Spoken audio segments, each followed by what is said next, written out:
Assalamualaikum warahmatullahi wabarakatuh. Innal hamdalillah wassalatu wassalam ala Rasulillah amma ba'd. Hari ini kita dengan izin Allah dipertemukan kembali dalam keadaan sehat dan insya Allah selalu dalam keberkahan dari Allah Subhanahu wa taala. Nah, teman-teman sekalian, hari ini kita akan kembali membahas ada pertanyaan-pertanyaan yang dikirimkan oleh saudara-saudara kita melalui medsos yang kita miliki.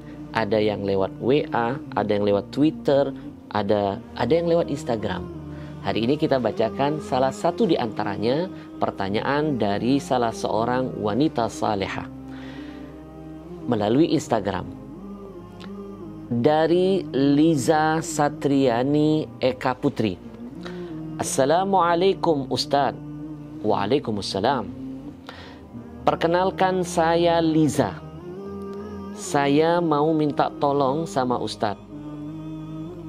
Saya ingin pertanyakan hukumnya dalam ajaran agama Islam, karena hati saya sampai sekarang masih bertanya-tanya dan mengganjal bagaimana seorang ayah kandung yang tidak pernah membiayai dari persalinan anaknya sampai mengakikah anaknya, padahal ayahnya mampu untuk membiayai itu semua, tapi ibu kandungnya yang membiayai semuanya dalam persalinan dan mengakikahkan anaknya menggunakan uangnya sendiri tanpa suaminya memberikan uangnya untuk keperluan anak dan istrinya.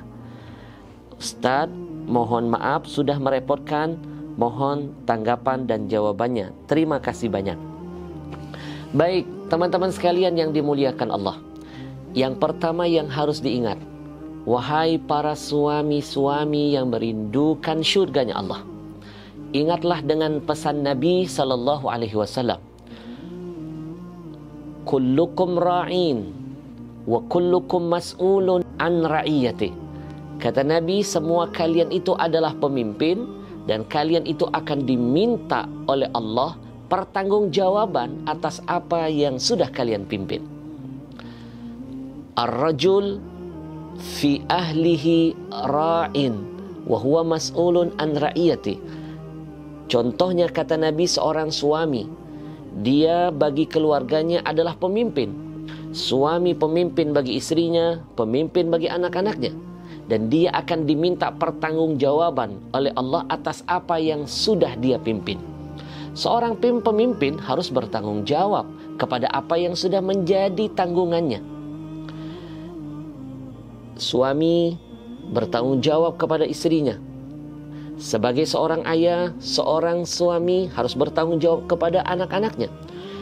Hukumnya wajib memberikan nafkah kepada istri dan anak-anak kita, mencukupkan kebutuhan sehari-harinya, memikirkan biaya pendidikannya, memikirkan tentang kesehatannya dan lain sebagainya. Ini adalah kewajiban yang sudah Allah bebankan kepada seorang suami. Ingat, ketika tanggung jawab itu diabaikan, apalagi sampai dilupakan, padahal sang suami memiliki kekuatan finansial.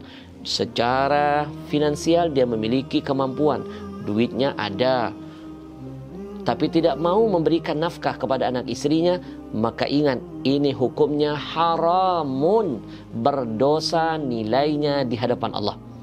Dalam sebuah hadis riwayat Abu Dawud, Nabi SAW memberikan peringatan, kafa bil mar'i ithman ayyudayyi'a mayyaqud. Kata Nabi, seseorang itu terbilang berdosa di hadapan Allah Subhanahu wa taala, Tuhannya, ketika dia melupakan, mengabaikan apa yang sudah menjadi tanggung jawab bagi hidupnya, apa yang sudah menjadi tanggung jawab dalam kehidupannya. Seorang suami diberikan tanggung jawab untuk senantiasa menafkahi istri dan anak-anaknya, tapi ketika itu diabaikan, maka berdosa nilainya di hadapan Allah Subhanahu wa taala. Wahai para suami-suami yang merindukan syurganya Allah, ingat, miris rasanya kita membaca pertanyaan ini. Dia yang berbuat, tapi dia nggak bertanggung jawab. Begitu istri hamil, istri melahirkan, persalinan, sampai akikah, suami angkat tangan, sedikit pun tidak memberikan bantuan secara materi. Padahal dia memiliki kemampuan. Lain halnya kalau suami dalam kondisi dia baru dipecat dari kantornya, tidak punya penghasilan, ekonominya tidak jelas, uangnya dia tidak ada. Dalam kondisi begini, maka di sini peran istri ketika dia punya simpanan, punya tabungan, saling ta'awun alal birri wa taqwa, menunjukkan tolong menolong dalam kebaikan dan ketakwaan. Istri membantu meringankan suami. Istri berkata, "Bang, saya paham abang lagi tidak punya pekerjaan, belum ada penghasilan. Abang jangan khawatir, insya Allah Neng masih punya simpanan. Untuk biaya persalinan dan akikah, gimana kalau nanti pakai tabungan Neng dulu." Ini namanya suami istri yang insya Allah dirahmati dan diberkahi Allah. Saling mengisi, saling membahagiakan, saling menyempurnakan antara satu dengan yang lain. Tapi kalau seandainya suami punya kemampuan tapi tidak peduli dengan apa yang sudah menjadi tanggung jawabnya, sekali lagi saya ulangi, haramun, berdosa nilainya di hadapan Allah Subhanahu wa taala. Wahai para suami-suami yang merindukan syurganya Allah, jangan pelit kepada ahli keluargamu, karena setiap nafkah yang kau berikan dari yang halal kepada istri dan anak-anakmu, maka di situ ada kemuliaan yang Allah siapkan untukmu. Nilainya adalah sedekah. Ma anfaqal muslim nafaqatan ala ahlihi kanat lahu sadaqah. Kata Nabi, setiap apa yang diinfakkan dari seorang muslim kepada ahli keluarganya, nafkah dia berikan kepada istrinya, kepada anak-anaknya dari yang halal, maka setiap suap nafkah itu nilainya sedekah dari Allah Subhanahu wa taala. Dan itu sedekah yang lebih afdal. Kita bersedekah kepada keluarga daripada sedekah kepada orang-orang selain keluarga. Banyak suami-suami di luar sana sibuk mentraktir orang tapi lupa memberikan traktiran yang indah untuk anak istrinya. Sama orang gak pelit, gak hitung-hitungan, tapi buat istri dan anak-anak penuh hitung-hitungan. Sama orang gak pelit, sama istri dan anak pelitnya kayak 17 setan. Ini namanya suami yang tidak bertanggung jawab.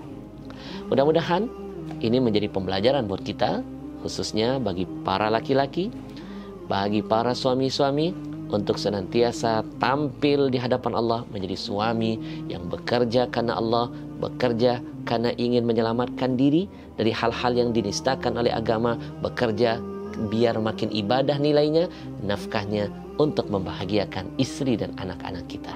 Barakallahu fikum, mudah-mudahan yang singkat yang bermanfaat untuk semuanya. Dan sekali lagi, jadilah suami yang saleh, suami yang bertanggung jawab kepada istri dan anak-anaknya.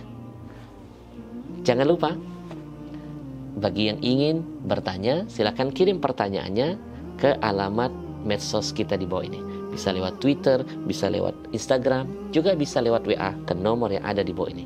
Mudah-mudahan insya Allah menjadi ilmu dan pelajaran buat kita semuanya. Saya Ahmad Al-Habsyi, barakallahu fikum, wallahu a'lam bissawab. Assalamualaikum warahmatullahi wabarakatuh. Teman-teman sekalian, tempat apa saat ini inilah saya Gua sedang berada di kawasan Al-Kahfi. Masjidil Seperti apa Aqsa, ceritanya? Palestina. Kita simak sama-sama. Ada Bismillah. sebuah pesan dari